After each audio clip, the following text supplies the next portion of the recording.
On June 12th, 1994, O.J. Simpson headed over to Nicole Brown Simpson's home, perhaps to slash tires, perhaps to stare at her, to be a voyeur, be a peeping Tom, keep an eye on her.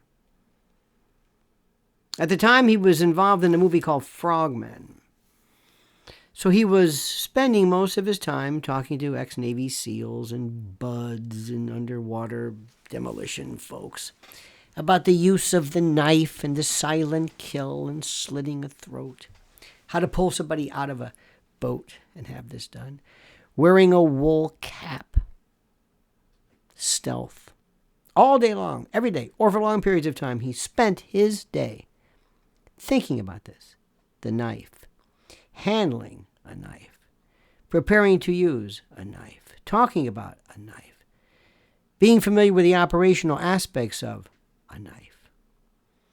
And it was reported from some folks who knew O.J. well that he was a drug user, whether it was meth or crank or whatever the particular amphetamine was, but that O.J. was known to be wired. And on that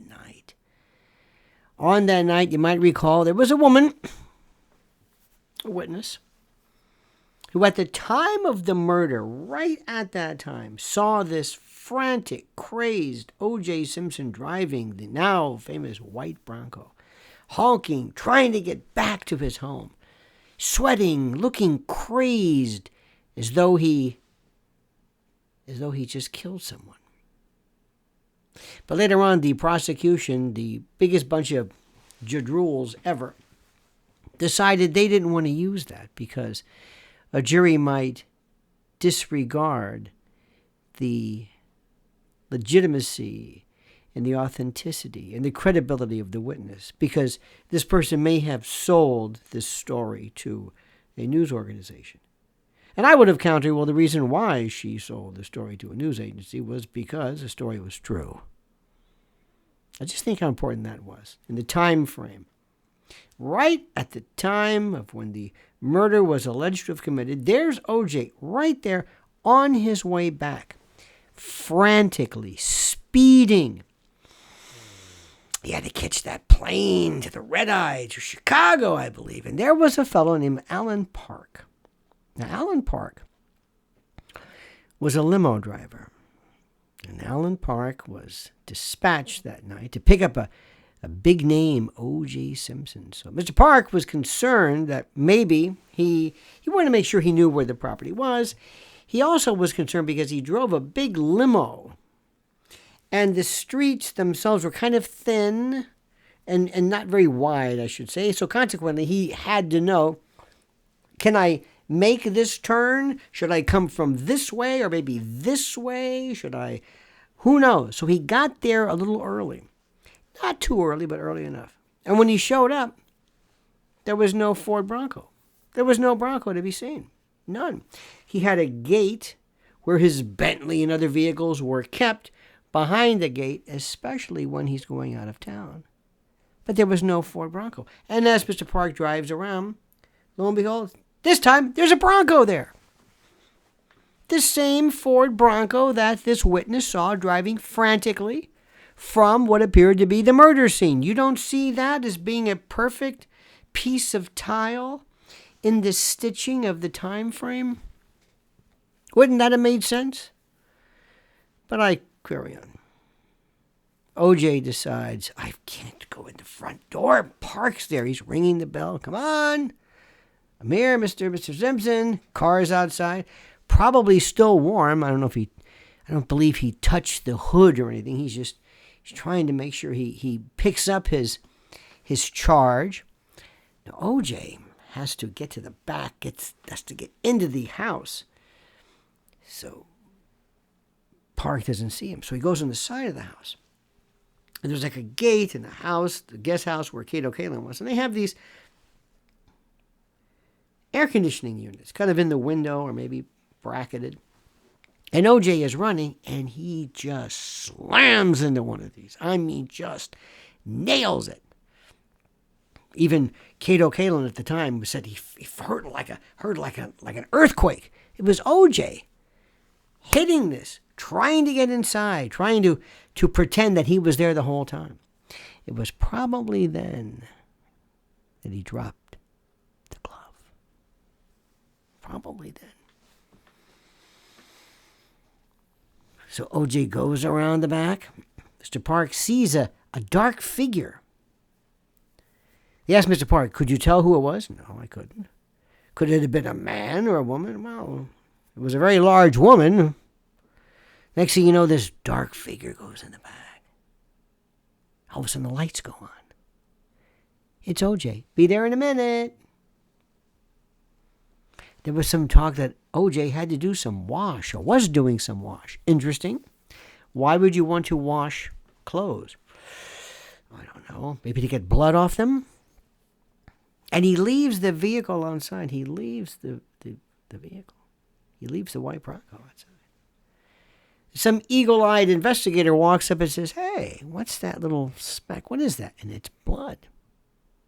In fact, a lot of folks were asking me then, 30 years ago, they were asking, how is it that there wasn't more blood in the Bronco?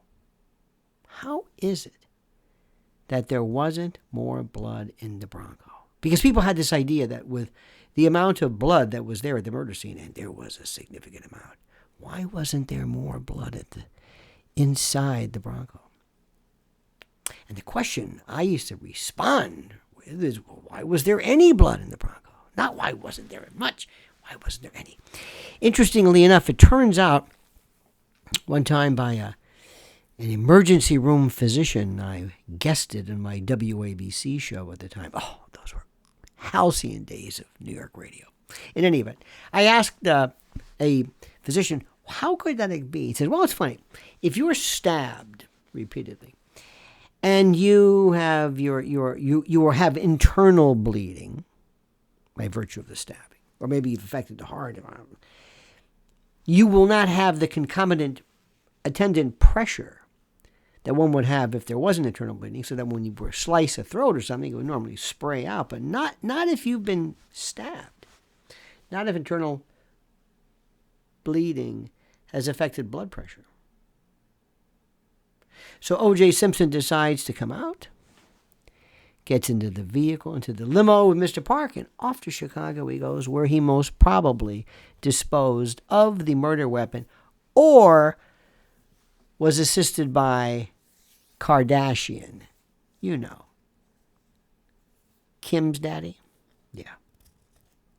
And that might have been one of the reasons why, believe it or not, that Kris Kardashian, or Jenner, whatever her name was, might have had some problems with him, because Nicole Brown Simpson was her friend, and later on it was believed that maybe Kris and O.J. Simpson had, but that's for a different story. There was a lot of that going around. Believe me. And later on, Johnny Cochran, a wonderful man, a good friend, a man I really, really liked quite a bit. Johnny Cochran suggested that prior to the limo coming and this red eye to Chicago, that either O.J. was taking a nap. Taking a nap before a red eye? Don't you normally sleep on the plane? Hence the name. Or he was in the backyard practicing his chip shots in the dark. For some reason, I don't know.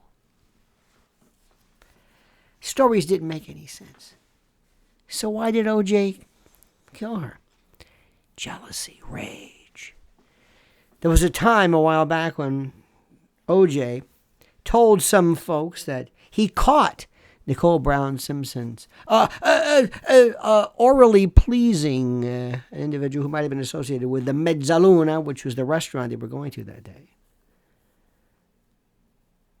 And that stuck in O.J.'s mind. In fact, O.J. used that later on as an example of why he's not a murderer, because had he been a murderer, he would have killed certainly this person, but he's able to maintain his sense of calm. He's not crazy. So O.J. shows up. Maybe to puncture tires, maybe just to keep an eye. And he sees her. And he sees candles, and he says, what are you doing here? And she probably engaged in something like, why don't you you know how sometimes couples can say that thing that only a couple can say that just drives somebody crazy. Not to mention if he was under the influence of drugs or methamphetamine or whatever it was, his judgment was not the best. So then later on, it's like, wow. Think about it. He's got that knife. He's not playing the killer yet, but who comes up? Who comes up the walkway? Ron Goldman. Ron Goldman to deliver the glasses that I believe Nicole's mother, Judita, had left at the Mezzaluna, the restaurant they went to celebrate, where OJ was not invited. Remember that day? He's 47 years old at the time. He's being rejected. Paula Barbieri, his Playboy girlfriend, doesn't want him. Nicole doesn't want him. Nobody wants him. He's feeling left out. Here comes this young buck walking up the hallway, the walkway. Probably says, "Hey, it's O.J. Simpson," and he just went nuts. He got this poor kid inside an area he couldn't move. Stabbed him so many times like a rump roast. They said almost like lifted him up. It was just this force. And you've got to see O.J. He's big. I saw him at the trial in Santa Monica, and he's big. He's very large. And there she is. And the amount of damage done to Nicole showed a hatred that was beyond anything anybody's ever even imagined. It was a hatred that was beyond horrible. She was almost decapitated. Just like that. He freaks out. He's got to get up. Now, stay tuned to my other videos.